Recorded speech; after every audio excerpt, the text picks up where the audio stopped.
I'm Jake. This is Jimmy. We're two salty dudes. We're here to talk about our experiences in the Army. And just as a caveat, experiences may vary.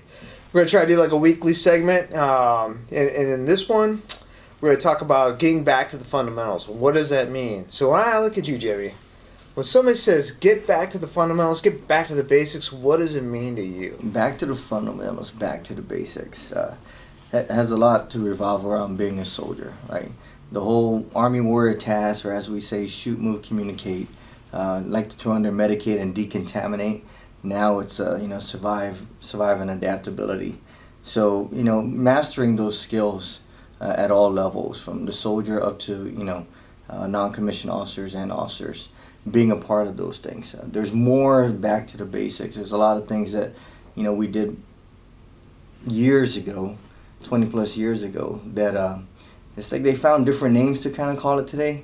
We still hit it here and there, but there's just different interpretations of going back to the basics and what we do back then versus today. Yeah, I like the description, because the biggest thing, right, is when we talk to soldiers, we got 5 generations of leaders in our Army.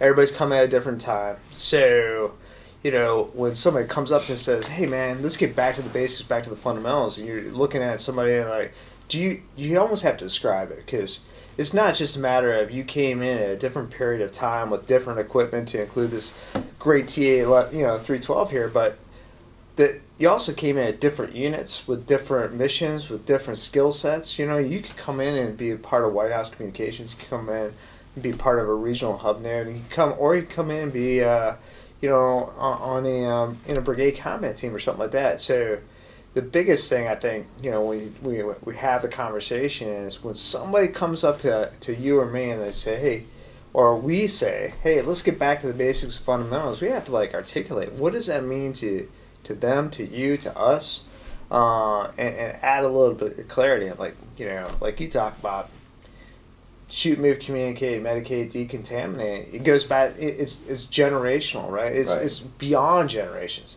For centuries. It's you have to destroy our enemy. You have to get to the fight. All right.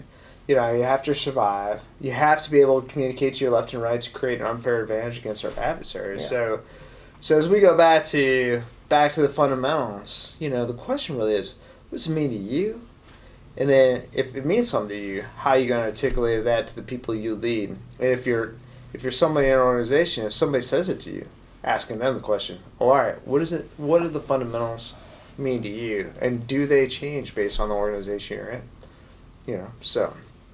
I wanted to say a couple of things outside of shoot, move, communicate. Oh, yeah. The whole hip pocket training. What is hip pocket training? Hip pocket training. What is hip pocket training? Hip pocket training, as we call opportunity training now, is basically when you have the downtime, besides what you're actually out there to do, having those either discussions or assembling and disassembling weapon, or just going over a certain type of individual tasks within the team. It's kind of like just refresher trainings, and it can be in a variety of hands-on or just discussion on different training. Yeah, so empowering leaders to take an opportunity when they've got what would be considered downtime. So we talk about hurrying up and waiting all the time. You might be in the motor pool, absolutely, waiting on the final formation, but yet for whatever reason you got an hour and a half that's mismanaged time, and it's like, all right, here's an opportunity. Let's get after this fundamental skill or task, whatever. Many things that you can do when you're hurrying up and waiting. There's things like drill and ceremonies.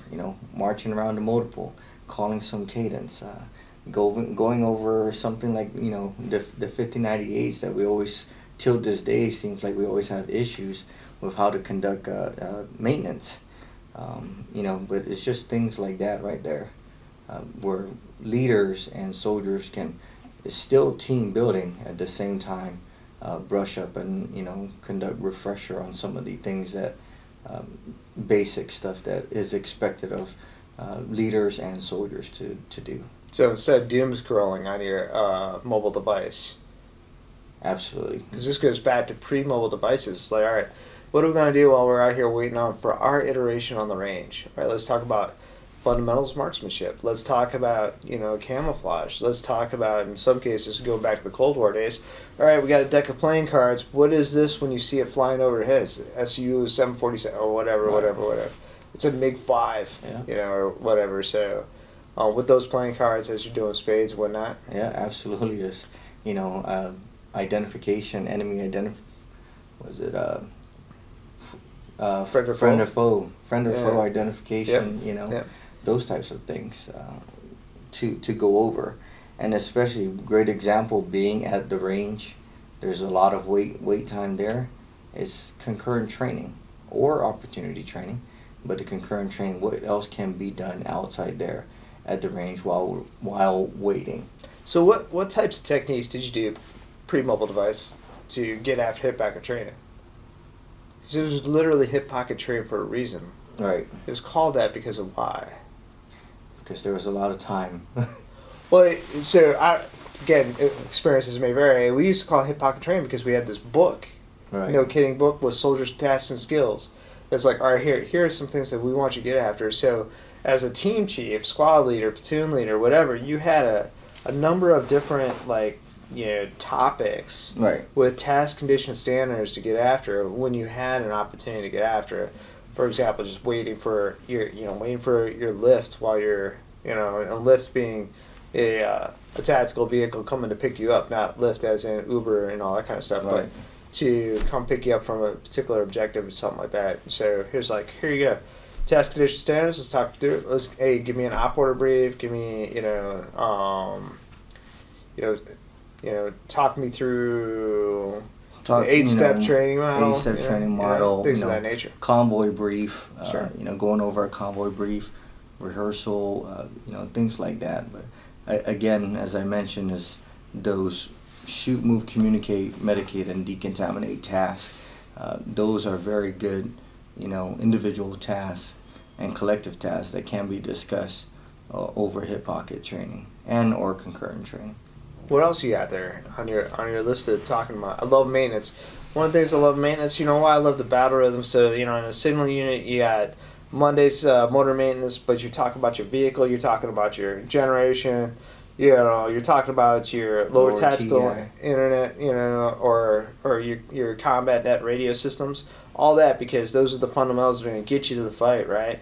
Your generation is going to enable you to use your communication systems, which are going to get validated on the following day. But more to the point is, with a third of our formations turning over every year, command maintenance to me, is a little bit probably off. Maybe it is still within the topic of fundamentals. Command maintenance to me is more not just about making sure your vehicle can get you where you want to go, your chariot of sorts, get you where you want to go and get you back as well.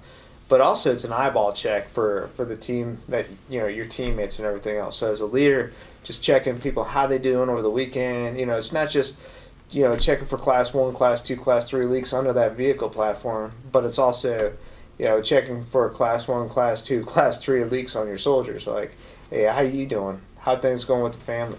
Those engaged leadership techniques that we talked about all the time. Absolutely. And going into the maintenance piece, prior to any maintenance that is done, you conduct maintenance on the soldiers through inspections. Sure. And that's where, first sergeants, platoon sergeants, they do their normal open ranks and they inspect every soldier, go down through the line as you're inspecting the individual, whether what they should have on them, or just, basically asking them about the weekend, if there's any issues and stuff like that.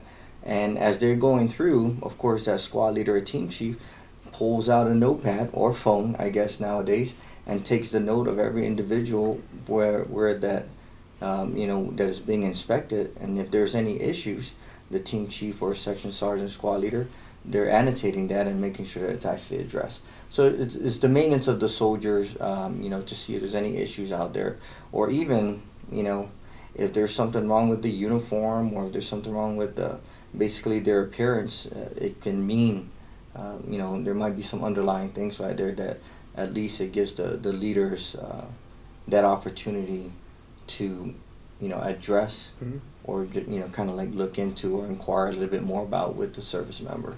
I mean, I think it's a dialogue too. I mean, sometimes issues come up, but a lot more importantly, it's just the dialogue and getting to know people, right? So, you might be a football fan, and it might be a football fan, whatever it might be. But having a conversation with that person, just doing that engagement, and if by doing that frequently enough, well, as part of command maintenance, you get a sense of if something might be off, and dialing them in. But also, you get new people in all the time. Yeah. Getting them linked up with somebody else that might have common interests that they just don't know about. Right? It's like, well, this cat's playing football on the weekends in some sort of team, and you're interested. Why don't she link you up, and get to know you guys, build the team a little bit bigger. Yeah, too often it's kind of like just coming in, doing the assman check, man. Just like, hey, this dialogue. Let's figure out who you got on a team, what their interests are, and then when we go places and do things, we know, we've got a little bit more information about the players and the teammates that we have on in our organization, which is all good. It helps build team cohesion, and others are listening on the team as well. Yeah. With whoever is on the platoon or in the section, so yeah. Get to know other folks that way. Right. Yeah. Absolutely. That's it. Boom. All right. So, map reading, right? So you bring up map reading. So we rely on all these digital systems, right? Yes. Which is cool. Even central point failure, CPCE, FBCP2, JBCP, whatever it matters, it doesn't matter, because what matters most is if you go back to the fundamentals, back to the basics, if you understand how maps work, and oh, by the way, maps don't require batteries, right? If you understand how the maps work, contour lines work, you can navigate without the associated. If you go into a GPS denied area, your battery's running out of juice, whatever it might be, you've got a product you can read off. Right. Here's the other thing. If you get good at writing and developing graphics on a paper map, that translates to the digital world. Yes. You know what I mean? So you can always fall back on the paper copy and everything like that. But fundamentally, it just makes you better in the digital space if you understand how to do things in the analog space.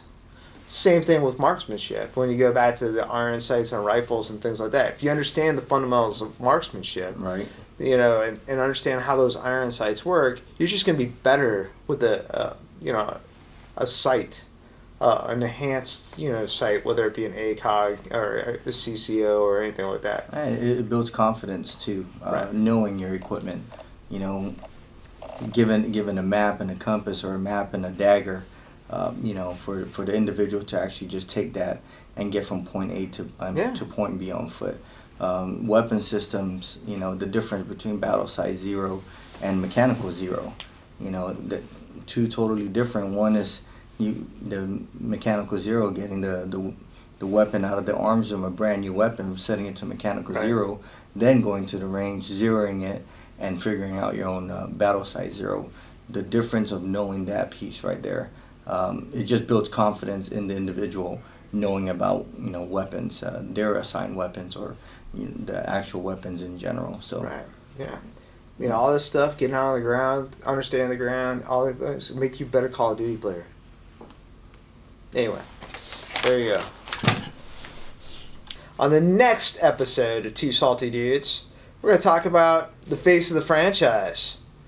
In the G6 shop, who is the face of the franchise for G6 S6 organization, and the 11th Signal Brigade. And the 11th Signal Brigade. So with that, we're signing off from Two Salty Dudes, Jimmy and Jake. Remember, like, subscribe, and share, and by all means, this is our experiences, and experiences may vary.